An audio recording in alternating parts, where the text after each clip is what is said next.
The sun rose over the rolling hills of Galilee, casting a warm glow across the sea. By mid-morning, people were pouring in from nearby villages, farmers with dusty sandals, mothers carrying sleepy children, fishermen smelling faintly of the lake. They had all heard of the young rabbi named Jesus, whose words healed weary hearts and whose touch made the sick whole. By noon, the crowd swelled to thousands. They followed Jesus and his disciples up a grassy slope overlooking the water. He spoke of God's kingdom with a voice that seemed to carry on the breeze, every phrase stirring hope like seeds taking root in dry soil. Time passed unnoticed, the sun began to tilt westward. As evening shadows stretched long, the disciples grew uneasy. Philip whispered to Andrew, "We must dismiss them soon. There's no market near, and these people will be hungry." Jesus, however, looked over the throng with quiet compassion. "They do not need to go away," he said calmly. "You give them something to eat." The disciples exchanged worried glances. Feeding a family was challenge enough. How could they feed 5,000 men, not counting women and children? Andrew scanned the crowd and spotted a small boy clutching a woven basket.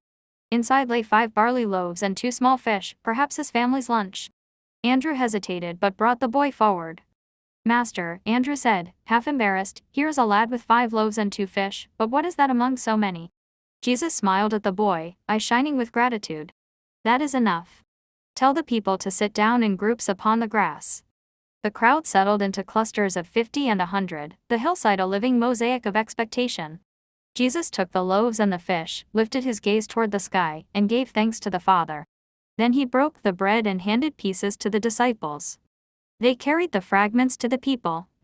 Each time a loaf was broken, more remained, bread soft and warm as though freshly baked in heaven's own oven, fish as flavorful as the morning catch. The disciples kept distributing, basket after basket, until every person ate and was filled. Children laughed with crumbs on their cheeks, elderly men leaned back, satisfied. What began as one boy's small meal had become a banquet for thousands. When all were full, Jesus said, "Gather the leftovers, so nothing is wasted." The disciples collected 12 baskets brimming with fragments, far more than they had started with. The miracle rippled through the crowd. Many whispered, "Surely this is the prophet who was to come into the world." Yet Jesus quietly withdrew to pray, knowing the sign was not merely about bread. It pointed to a greater truth: he himself is the bread of life, the one who satisfies the deepest hunger of every soul. The 5 loaves and 2 fish remind us that whatever we place in his hands, however small, can multiply beyond anything we imagine. God can multiply even the smallest offering. Jesus cared not only for spirits but owls.